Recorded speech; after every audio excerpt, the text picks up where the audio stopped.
Assalamualaikum warahmatullahi wabarakatuh. Saudaraku kaum muslimin dan muslimat, saudara sebangsa dan setanah air dimanapun Anda ada dan berada. Berjumpa kembali dengan saya Abu Fikri dalam rangka kebaikan dan kebenaran untuk mempermudah langkah-langkah kita menuju jalan selamat, yaitu Allah dan Rasulnya.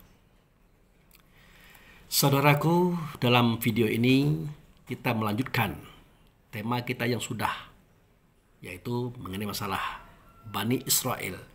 Dia khalifah dan dia pun yang terjajah. Nah, ini video yang ketiga. Video pertama dan kedua itu sudah kita upload, kita share. Semoga itu bermanfaat ya, menjadi bahan pertimbangan kita. Nah, ini adalah video yang ketiga untuk kita jadikan juga bahan pertimbangan ke depannya.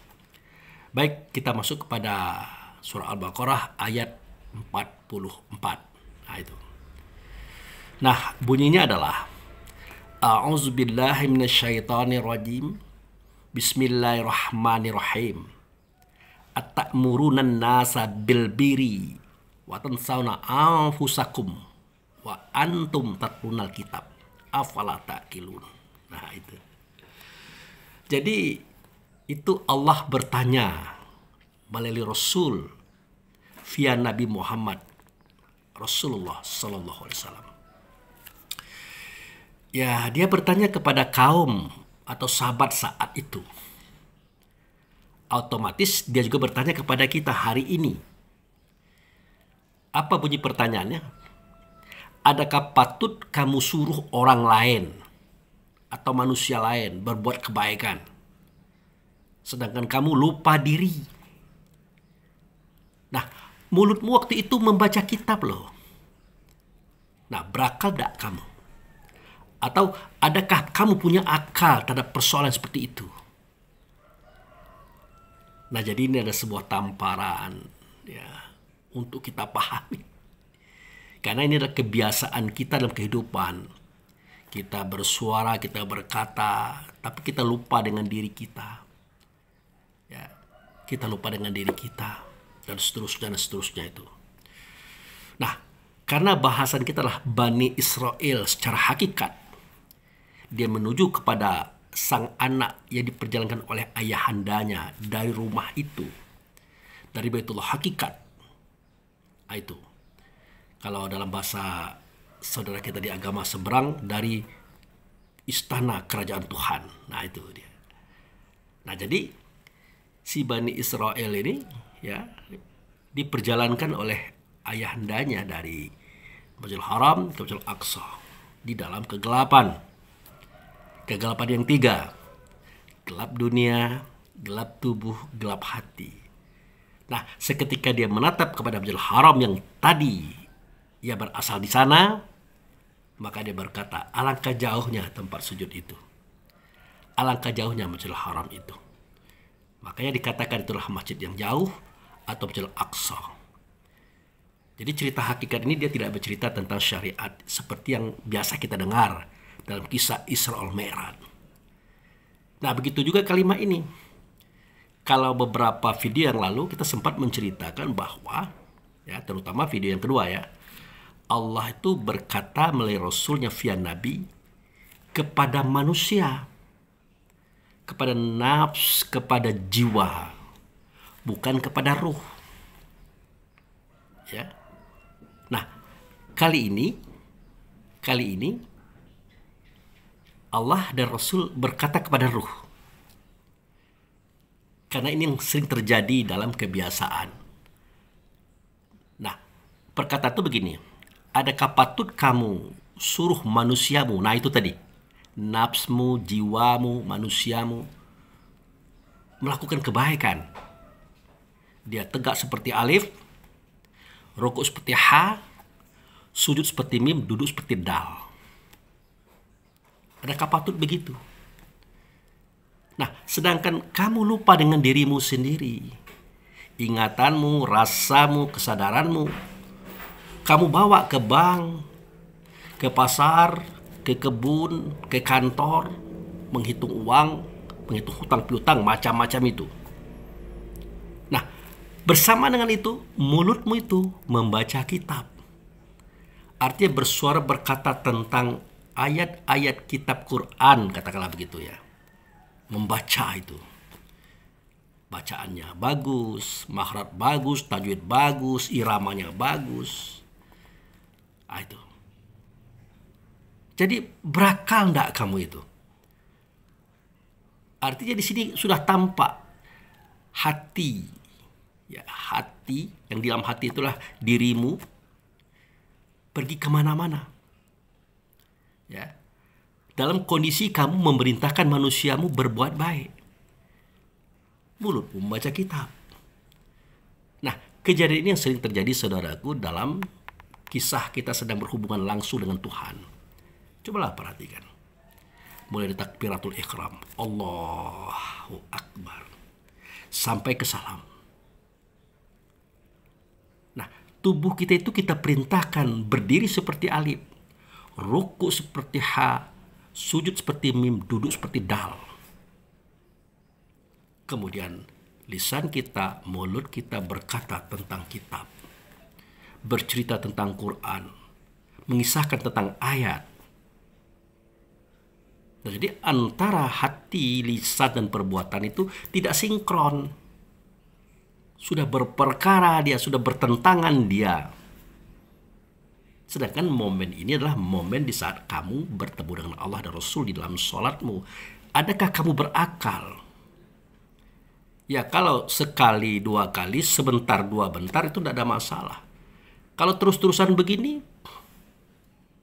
yang paling prinsip adalah di momen itulah ketahuan persis kalau kamu tidak kembali kepada Tuhan. Ya, boro-boro kembali sampai pun belum. Nah, ini saudara persoalannya. Jadi begitulah cara Allah dan Rasul menegur kita via nabinya itu.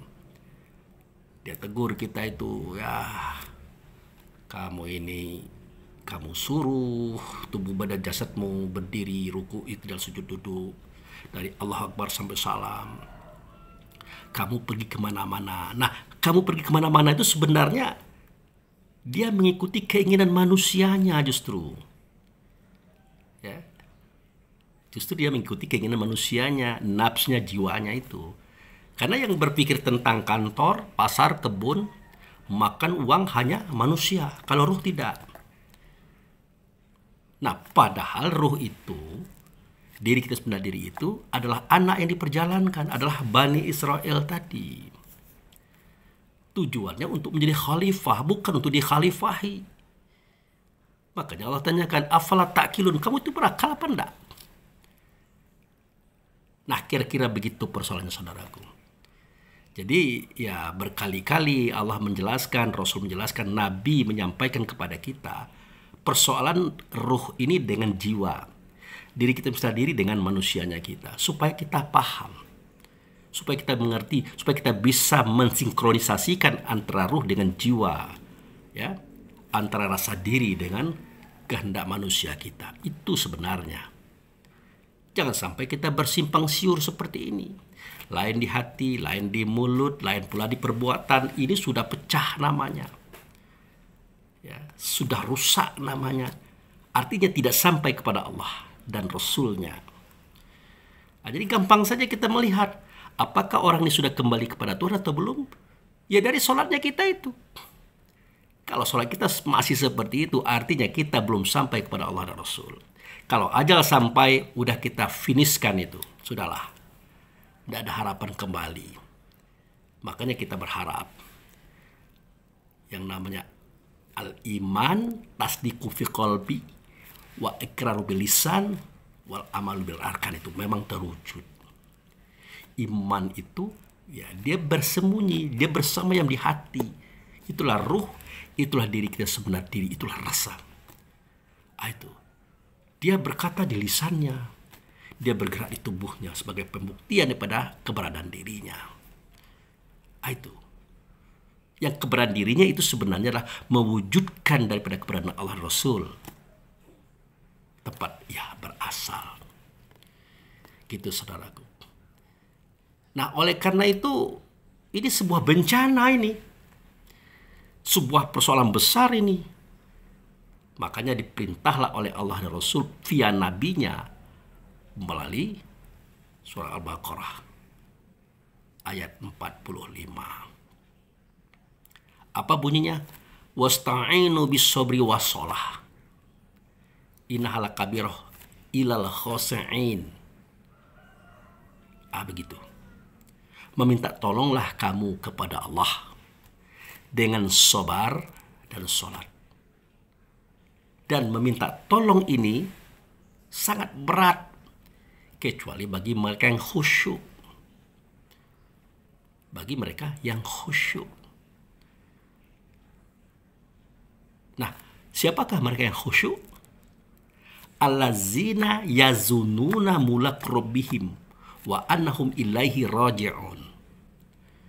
Nah, mereka yang khusyuk itulah mereka yang punya zon, persangkaan, persepsi. Seketika dia melaksanakan sholat, seketika dia menghubungkan rasa dirinya kepada Allah dan Rasul di dalam sholat, dia sudah sampai. Nah, inilah yang disebut dengan matilah sebelum mati, kembalilah sebelum dikembalikan. Momentum itu ada dalam sholat. Inilah tujuan dan cita-cita kita sebagai hamba Allah agar kita Islam. Nah, jadi sebegitu banyaknya persoalan kita berhadapan dengan jiwa kita, dengan manusia kita, udahlah kata Allah dan Rasul, meminta tolonglah kamu kepada Allah. Ya, tetapi dengan sabar. Siapa sabar? Siapa sabar? Definisinya jangan dicari-cari lagi. Bahwa sabar itu salah satu daripada nama Allah. Tidak nyata nama itu, melainkan dia nyata pada yang punya nama. Ya. Yang punya nama itu ya Allah sendiri. Tapi yang dengan nama siapa? Ya Rasul. Rasul itu yang sabar. Nyata kesabarannya pada Nabi Muhammad bin Abdullah bin Aminah, orang Arab. Coba kita lihat bagaimana beliau itu sabar menghadapi kehidupan. Ya. Tadinya adalah anak emas, anak kecintaan, anak kesayangan Bani Hashim, Bani Quraisy dan macam-macam tadi. Tiba-tiba menjadi orang yang paling dibenci di kalangan baninya, di kalangan kafilahnya, di kalangan kelompoknya. Bahkan diintimidasi, disakiti, bahkan dikejar-kejar dan dibunuh. Bayangkan saudaraku. Padahal dia tidak mencari kepentingan dirinya. Tidak mencari kebutuhan nafsinya dia. Untuk apa bagi dia? Dia anak emas, ya, anak daripada keluarga Bani Hashim, orang yang tertinggi nilainya di kalangan masyarakatnya. Bahkan dia pernah ditawarkan oleh kaum Quraisy, hai Muhammad, jika kamu ingin jadi raja, aku jadikan raja, atau kami jadikan raja. Kalau kamu ingin harta yang banyak, kami kumpulkan harta, kami berikan kepada kamu. Kalau kamu ingin istri atau wanita yang cantik, kami carikan wanita tercantik di negeri Arab ini. Nah, berapa orang kamu mau? Tapi dengan catatan kamu berhenti membawa misi keselamatan yang kamu bilang itu. Membawa misi untuk menyelamatkan roh kami, menyampaikan ia kepada Allah itu. Berhenti kamu. Nah, karena Muhammad Nabi, ya, dialah wujud daripada Rasul. Rasul adalah wujud daripada Allah tadi. Ya, dia tidak mau. Karena cita-cita luhur Allah dan Rasul via Nabi tadi adalah untuk mengembalikan ruh ini agar dia baik dan benar. Agar dia selamat. Cita-cita dia lebih luhur daripada jadi raja, jadi orang kaya, daripada punya istri cantik walaupun jumlahnya berapa. Itu. Beliau tidak tergiur. Maka keliru besar orang seberang. Salah besar orang yang agamanya berbeda dan kita mengatakan Muhammad itu hanya cari uang, cari kekayaan, cari harta. Tidak benar itu. Jangankan beliau, orang kaya kita aja tidak begitu cara berpikirnya. Ya, mengapa kita baik kepada diri kita, keluarga kita, kaum kerabat kita, masyarakat kita? Bukan kita untuk minta uang. Bukan kita untuk minta harta. Tidak. Agar nyata keberadaan Allah dan Rasul itu di diri kita. Kita sudah berjanji, asyhadu an la ilaha illallah wa asyhadu anna Muhammadar Rasulullah. Aku bersaksi tidak ada zat, tidak ada sifat, tidak ada nama, tidak ada perbuatan kecuali Allah lah dianya. tetapi tidak nyata Allah. Artinya bukan Allah yang aku lihat waktu itu, bukan Allah yang aku dengar waktu itu, dan bukan Allah yang aku hadapi waktu itu, kecuali sifatnya, wujud sertanya, utusannya atau rasulnya yang ia rasulkan, namanya Muhammad.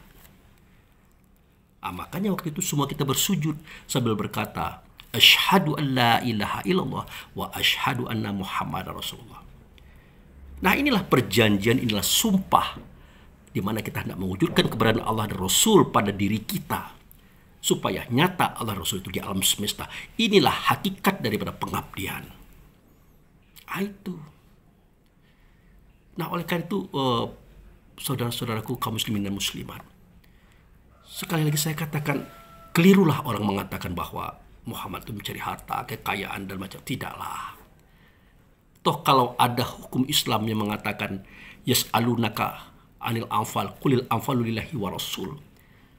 Kalau orang bertanya, hai Muhammad, kepada engkau tentang harta rampasan perang, katakanlah itu milik Allah dan Rasul. Itu memang Allah dan Rasul yang mengatakan itu.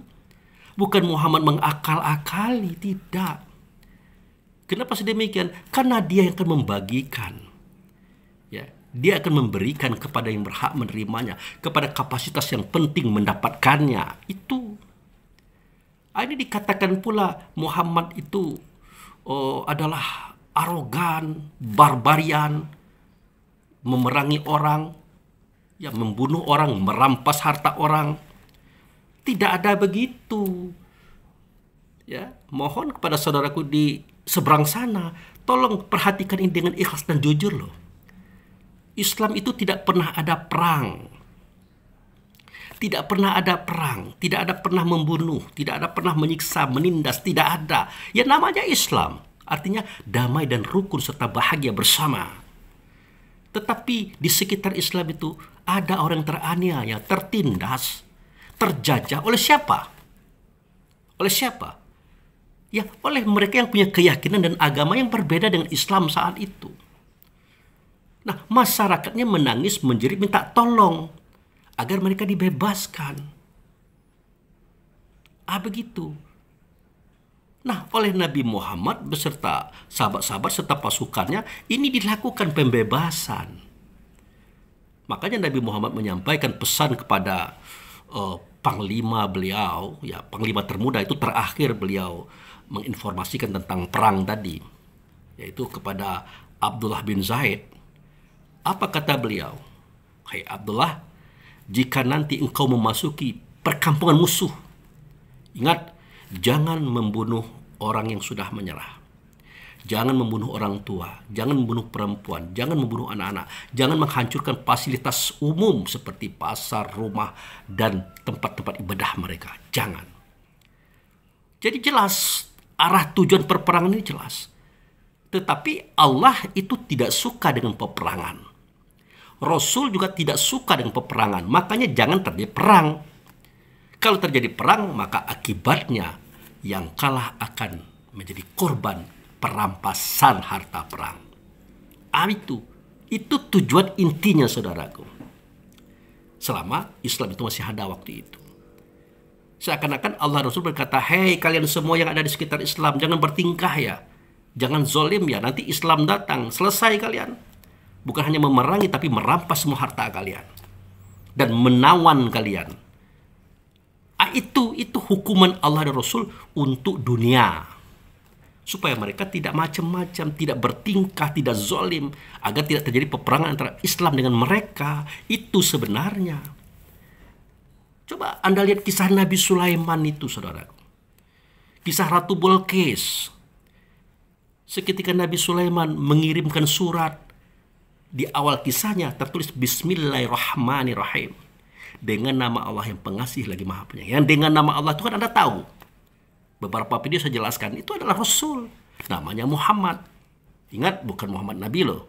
Itu. Dikirimkan oleh Sulaiman surat. Hei kalian semua yang ada di negeri Saba. Sesungguhnya aku adalah Rasulullah. Aku adalah penguasa alam semesta. Tunduklah kepadaku. Masuklah Islam. Kalau tidak, aku selesaikan kamu. Itu. Jadi seakan-akan Sulaiman waktu itu menjelaskan. Jadi Sulaiman, Anda tahu Sulaiman. anak Daud. Daud itu adalah keturunan Bani Israel. Nenek moyangnya Ibrahim, Ibrahim punya anak Ishak, Ishak punya anak Yakub, Yakub punya anak 12 orang. Nah, dari keturunan ini lahirlah Musa, lahirlah Daud, lahirlah Sulaiman. Bani Israel loh. Nah, beliau itu mengancam kepada siapa? Kepada orang-orang yang zolim. Dianggapnya zolim kalau mereka itu tidak menyembah kepada Allah. Ya, kepada alam yang menciptakan alam semesta ini. Apa yang terjadi? Akan terjadi kezoliman nantinya. Akan terjadi kerusakan alam semesta nantinya. Makanya beliau memerangi. Nah, apa yang terjadi di kubu Ratu Bilqis? Ya, seketika mendapat surat itu, Ratu Bilqis karena dia perempuan, dia ngomong, wah oke saja, oke, mau perang kita perang. Saling bunuh kita oke. Siapa benar kamu? Begitu saudaraku. Perhatikan nasihat daripada para menteri-menteri Ratu Bilqis. Perhatikan nasihatnya.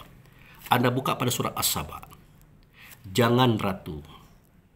Jangan sampai kita berperang. Jangan.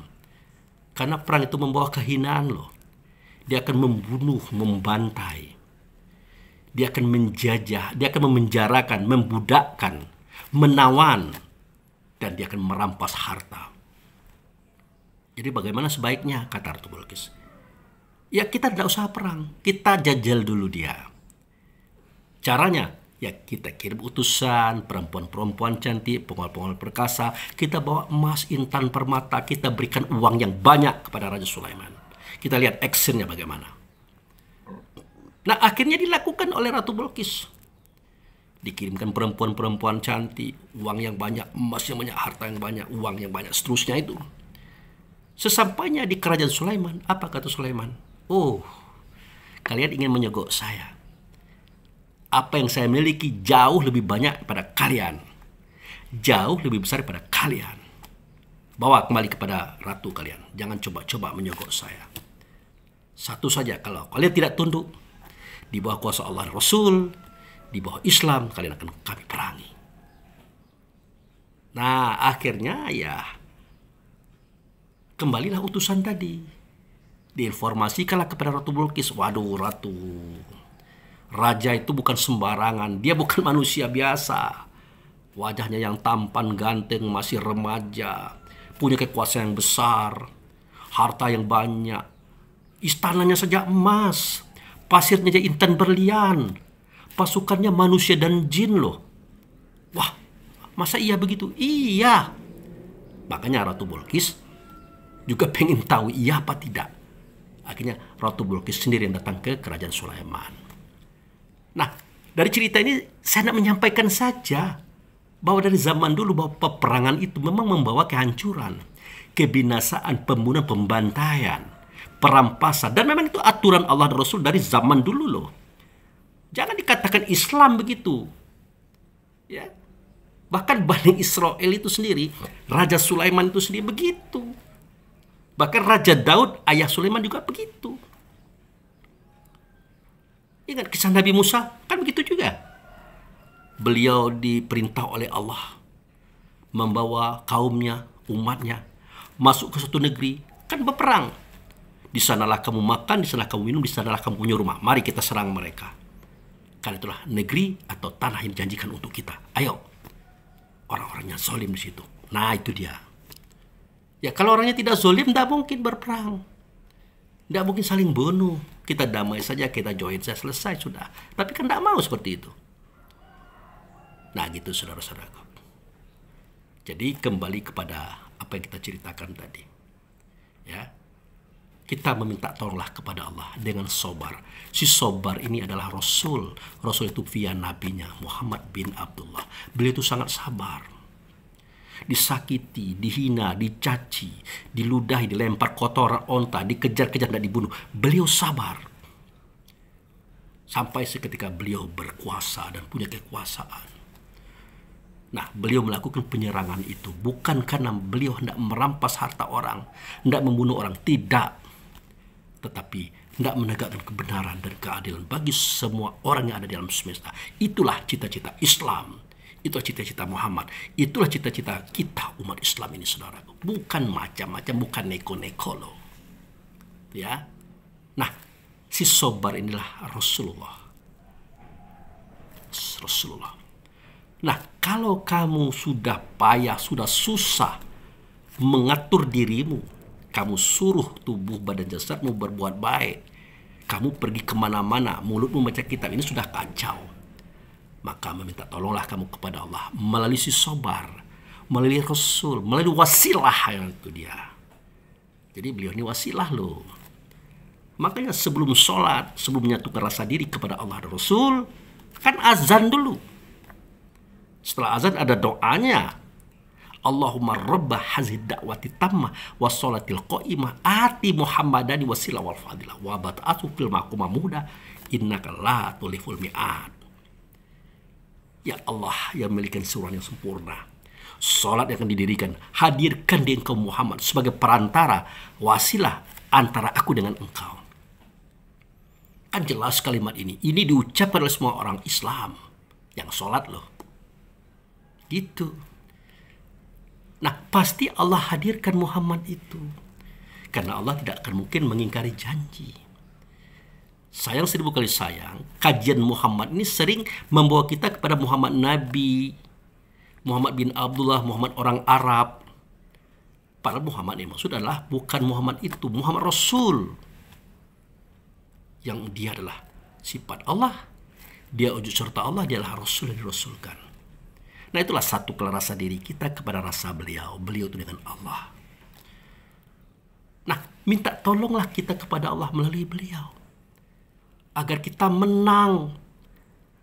Kalau kita perintahkan manusia kita berbuat baik, kita pergi kemana-mana, mulut kita membaca kitab, berarti kita sudah kalah sebelum perang.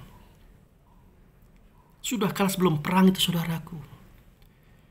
Makanya disarankan oleh Allah Rasul, dah minta tolonglah kepada Allah dan Rasul. Minta tolonglah agar kamu tidak seperti itu. Oh, tapi Pak Bu Fikri, masalah wasilah tadi kami belum terima itu. Loh, kenapa? Kenapa? Kan cerita kita minta kepada Allah ini kan langsung.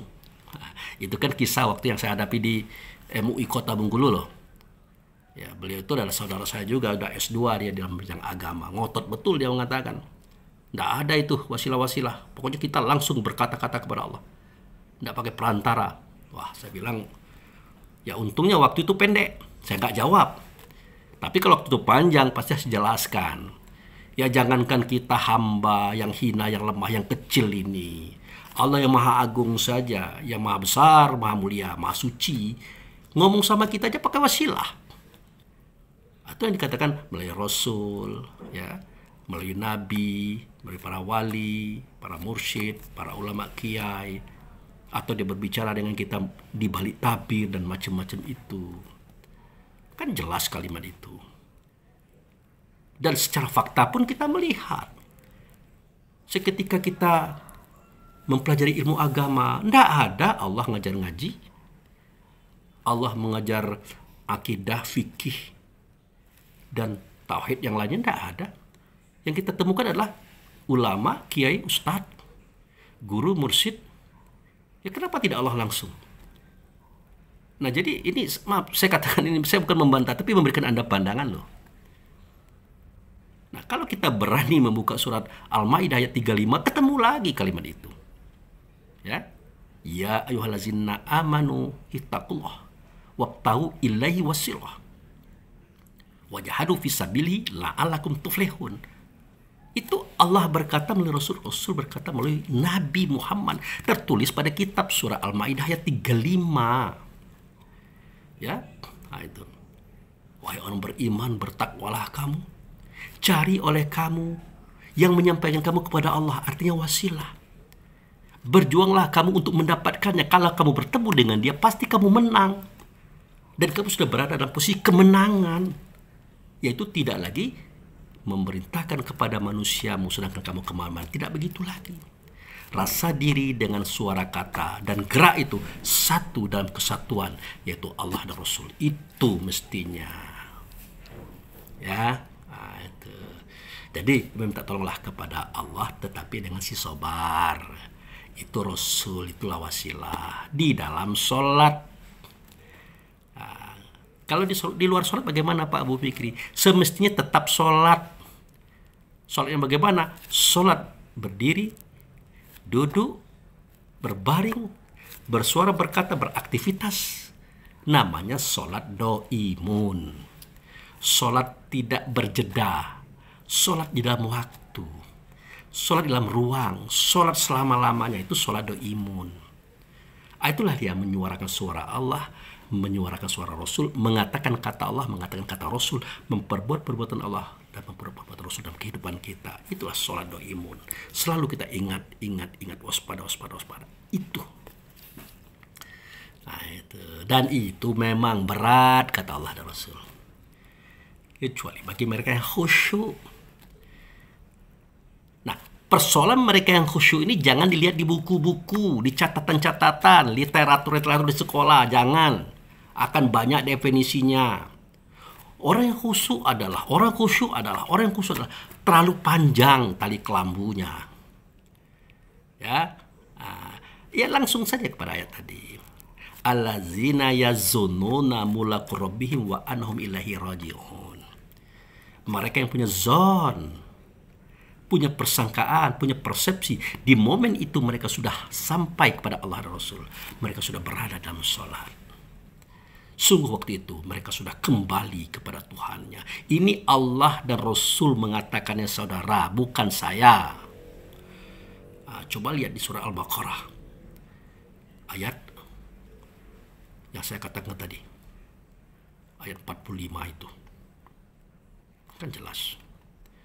Nah jadi seketika kita sholat, kita berudu, tukar baju, kita ke masjid, tegakkanlah tubuh ini di atas sajadah. Mulailah kita membaca A'udzubillahi minasyaitonirrajim. Terbayanglah Masjidil Haram. Bismillahirrahmanirrahim. Terbayanglah Maqam Ibrahim. Alhamdulillahirabbil alamin. Terbayanglah Ka'bah. Asyhadu an la ilaha illallah wa asyhadu anna Muhammadar Rasulullah. Waktu itu kita sudah berada di jihad yang 6, yaitu di dalam rumah, di dalam Ka'bah. Apa yang terjadi? Aku bersaksi dan aku menyaksikan Allah di situ. Tidak nyata Allah, mereka nyata Rasul. Tidak nyata Rasul, mereka nyata Nabi. Tidak nyata Nabi, mereka nyata guruku, mursyidku. Dalam rangka apa? Dalam rangka melapor, menyampaikan informasi. Bunyinya usolli fardhu subhi rakataini mustaqbilat kiblatan adaan lillahi ta'ala. Kalau itu sholat subuh. Aku menyengaja melaksanakan sholat subuh, hubungan subuh dengan Allah dan Rasul, 2 kali ruku. Aku hadapkan wajahku kepada kiblat. Kiblat itu adalah yang kita hadapi saat itu.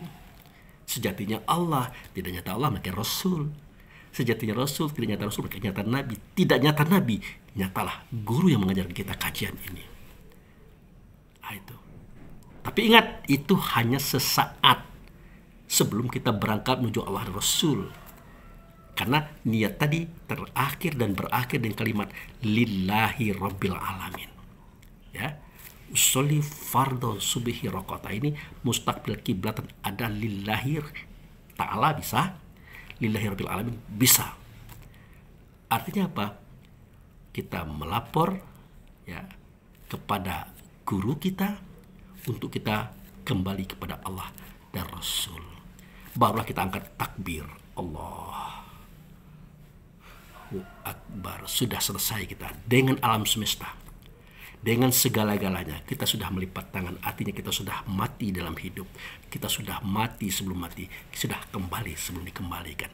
Yang ada adalah penyatuan rasa diri kita dengan rasa Rasul. Terasa. Apa rasanya? Dingin, sejuk, damai, tentram. Waktu itu sejatinya kita sudah bersama Rasul dengan Allah, saudaraku. Waktu itu kita sudah ikram, tenggelam dalam lautan kasih sayang dan cintanya Allah dan Rasul. Waktu itu kita sudah bertawakal, menyerahkan diri kita. Dan waktu itu kita sudah bermunajat, tidak bersuara, tidak berkata, tidak berbahasa, tidak bergerak, tetapi terasa adanya Allah tahu apa yang kita rasakan. Rasul paham apa yang kita rasakan. Itulah salat. Itu. Jadi inilah yang kita ketahui, inilah yang kita yakini, dan inilah yang kita persangkakan dalam kajian ini. Dan jangan ragu, keraguan itulah yang akan meracuni persangkaan ini. Ya, keraguan itu akan meracuni zon ini.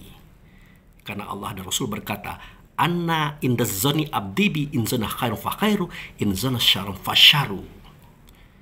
Aku itu hanya mengikuti persangkaan hambaku. Kalau dia bersangka baik, dia akan dapat baik. Dia bersangka buruk, maka dia akan dapat buruk. Dalam hal ini, kalau dia bersangka sudah sampai kepada Rasul dengan Allah, maka sudahlah, sudah sampai namanya. Tidak usah dipersoalkan lagi, itulah sudah sampai namanya. Sudah kembali namanya. Makanya bunyi ayat itu berbunyi, allazina yazununa mulaku rabbihim wa anhum ilaihi raji'una. Itu dia. Orang-orang yang punya persangka, punya zon bahwa dia sudah bertemu dengan Tuhannya di dalam sholat, bahwa dia sudah kembali kepadanya. Nah, ini yang saya katakan, mengembalikan diri kepada yang punya diri, mengembalikan hak yang punya hak, mengembalikan keadaan kepada yang ada, bahkan yang maha ada. Nah, ini saudaraku, target sholat yang tertinggi yang harus kita buat. Nah, jadi kalau kita masih simpang siur, dalam sholat kita masih acak-acakan, masih ke pasar, ke balai, ke kota, macam-macam, kembalilah kita kepada Allah, meminta tolonglah kepada Allah. Bukalah kitab Allah, Quran yang Allah turunkan melalui Rasul dan Nabi. Pelajarilah hakikatnya. Itu. Nah, nanti baru kita temui Rasul. Atau si Sobar tadi di dalam sholat. Mudah-mudahan kita menjadi orang khusyuk. Nah, kalau sudah khusyuk ya sudah. Suara bagus, kata bagus. Perbuatan pun bagus. Terpancar nurnya Rasul, nurnya Allah. Atau terpancar nurnya Allah pada Rasul, nur Rasul pada ruh kita, nur ruh kita pada wajah dan suara kata perbuatan kita. Maka tidak perlu kita mencari-cari data seseorang. Kalau ingin melihat kualitas dia, lihat wajahnya, lihat senyumannya, lihat suara katanya dan perbuatannya. Sudah tahu kita di kelas berapa dia. Makanya hati-hati kalau kita adalah seorang pemuka, pendakwah, ulama, ustadz, kiai. Dari cara kita bersuara, berkata, dari kita berpandangan, akan bisa ditebak diri kita itu kelas berapa. Gitu saudaraku. Ya. Nah, itulah akhir daripada kisah cerita ini. Ya, tentang Bani Israel tadi. Tapi Pak Abu, apa finalnya? Finishnya apa? Oke. Kita masuk kepada ayat berikutnya. Kalau tadi 42, 43, 44, 45, kita masuk ke 46. Yang bunyinya sebagai penutup, Ya Bani Israel azkuru ni'mati lati an'amtu alaikum wa ani fadaltukum ala alamin wattaqu yawmal la tajzi nafsun an nafsin sayyi'a wa la yuqbalu minha adlu wa la tanfa'u syafa'atu wa lahum yunsorun. Itu akhir penutup daripada cerita kita ini. Wahai Bani Israel, ingat kamu akan nikmatku, ianya ada di kamu. Nikmat itulah rasa, rasa itulah diri kita. Diingatkan oleh Allah, tolong ingat dirimu. Dari mana ia datang? Dari mana ia berasal? Apa misinya? Apa tujuannya? Apa tugasnya di dalam tubuh badan jasad? Nah, si Bani Israel tadi dikasih tahu itu. Ya, tujuannya adalah untuk menjadi khalifah. Ya, untuk jadi khalifah. Kan ada di surah Al-Baqarah itu ayat 30. Sebelum ayat yang kita bacakan hari ini. Sebelum ayat yang kita bahas saat ini. Apa? Wa iz qala rabbuka lil malaikat inni ja'alun fil ardi khalifah. Apa kata malaikat? Attaja'alu fiha ma yusidu fiha wa yasfiqud dima wa nahnu nusabbihu bihamdika wa nuqaddisu laka. Dikunci oleh Allah, ini a'lamu ma la ta'lamun. Itu. Nah, ingatlah kata Allah melalui Rasul via nabinya. Tertulis pada surah Al-Baqarah ayat 30. Cek di situ. Seketika Tuhanmu berkata kepada para malaikat bahwa aku hendak menjadi khalifah di dalam bumi. Nah, ini bumi ini, bumi. Di dalamnya ada anasir angin, air, tanah, api. Nah, khalifah itu adalah Bani Israel tadi. Tujuannya untuk memimpin bumi, mengolah bumi agar menjadi baik dan benar sesuai kehendak Allah dan Rasul. Itu tujuannya. Maka kuasailah bumi itu, penduduknya. Jangan kamu dikuasai oleh penduduknya, nanti kacau. Gitu. Nah, maka membantahlah malaikat saat itu. Malaikat membantah itu wajar, saudaraku. Wajar. Karena kita adalah generasi yang terakhir loh. Adam ini generasi yang terakhir, generasi yang ke-70. 69 ke atas generasi itu berbunuh-bunuhan, bertumpah darahan. Karena apa? Kebencian, hasud, fitnah berkembang. Merampas hak orang, membantai orang, rakus kepada harta orang. Itu. Sedangkan generasi ke-69 itulah bangsa jin yang saya ceritakan tadi.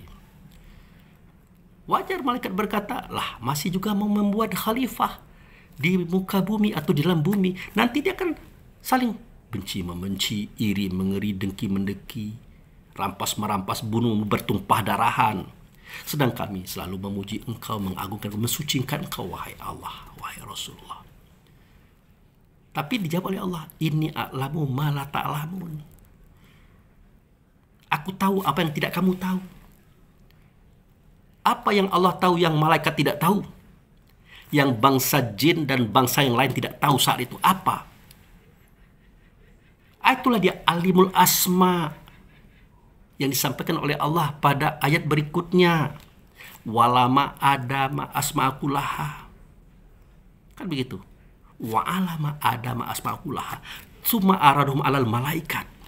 Faqala ambi'uni bi asma'i haula'i in kuntum shodiqin. Yang mengajarkan Allah itu kepada Adam tentu melalui Rasul loh. Ya, via Nabi. Artinya via wujud daripada Rasul saat zaman Adam. Tentu bukan Muhammad Nabi bin Abdullah pasti. Zaman Adam kan. Pasti ada yang lain selain Muhammad bin Abdullah ini. Ini harus kita pahami nih. Karena dari Nabi Adam sampai Nabi Isa itu Allah pasti bertemu kepada mereka melalui Rasul.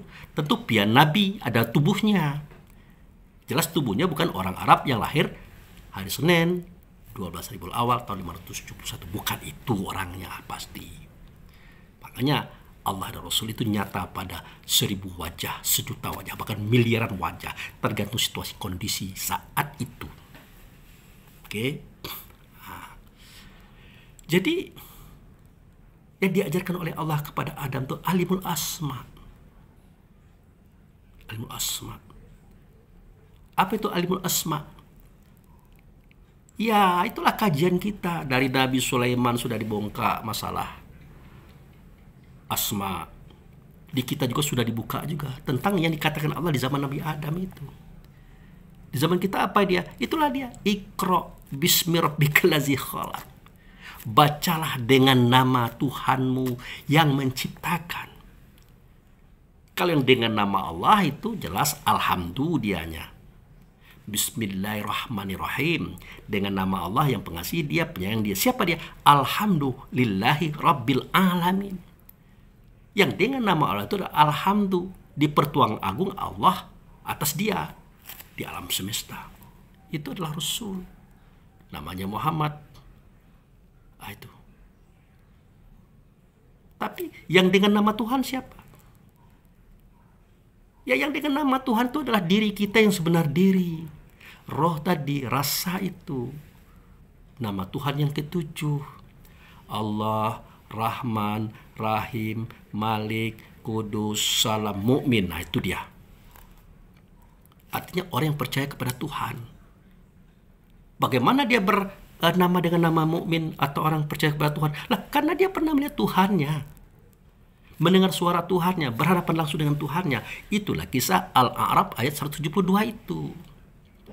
Wa iz akaza rabbuka min bani adam min zuhurihim zuriyatahum wa ashhadahum ala anfusahum alastu birabbikum qalu bala syahidna antakulu yaumal qiyamah inakuna an hazal ghafilin. Kan ada itu. Ingatlah seketika Tuhanmu mengeluarkan keturunan Adam. Ini fisik ceritanya itu. Ya. Nah, kemudian waktu wa ashadum ala anfusahum itu baru masuk pada diri sebenar diri atau roh atau rasa tadi. Ditanyakan kepada dia, adakah tidak aku ini dengan Tuhan kamu? Nah, siapakah aku yang dengan Tuhan itu? Itulah dia. Sifat Allah, wujud serta Allah, itulah Rasul yang dirasulkan, namanya Muhammad, saudaraku.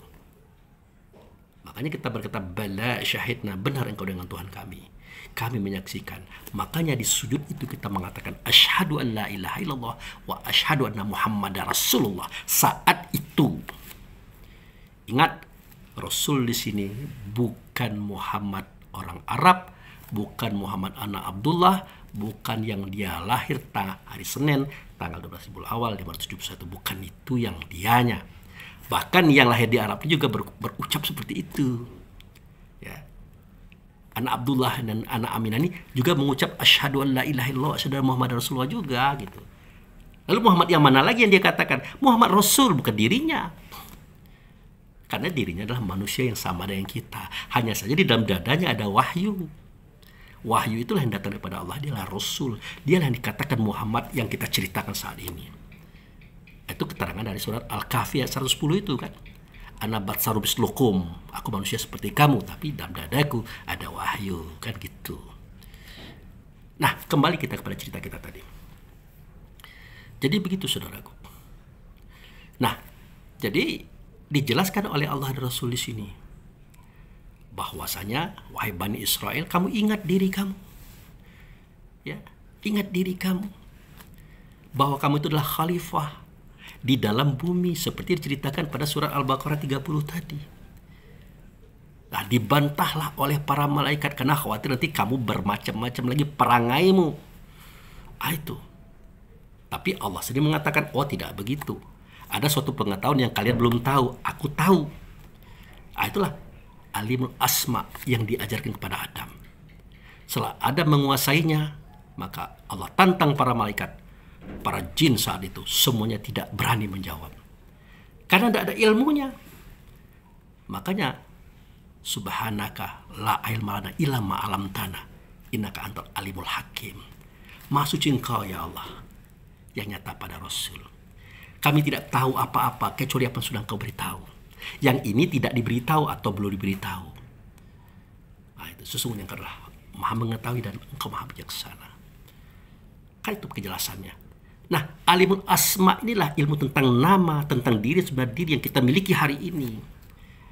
Dia adalah rasa. Enak di kita semestinya enak di orang. Sakit di kita tentu sakit di orang. Nah, jangan disakiti orang. Ya. Jangan disiksa orang, jangan dirugikan orang, jangan dibunuh orang. Sakit dia, maka senang-senangkanlah orang. Berbaiklah kepada orang, bantulah orang. Kenapa? Karena jika itu dibuat orang kepada kita, kita senang. Orang baik dengan kita, ramah dengan kita, membantu kita, memberi kita, kan kita senang. Nah, lakukanlah seperti itu.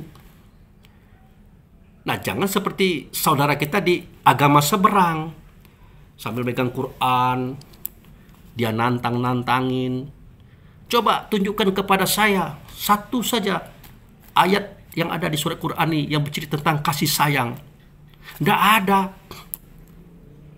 Nah, dia mau nentang kita, menunjukkan mana satu ayat saja yang bercerita tentang kita ini mengasihi, menyayangi kaum dan umat di seluruh bangsa ini. Mana? Bukan kita tidak mau. Dari cara dia bersuara, berkata, levelnya itu yang jadi masalah. Ya. Karena kitab Quran itu, saudaraku, terutama Anda di luar Islam, di agama seberang, tidak sama dengan kitab Anda. Anda itu berkata lurus, terang, dan tidak ada penafsiran lagi. Gitu.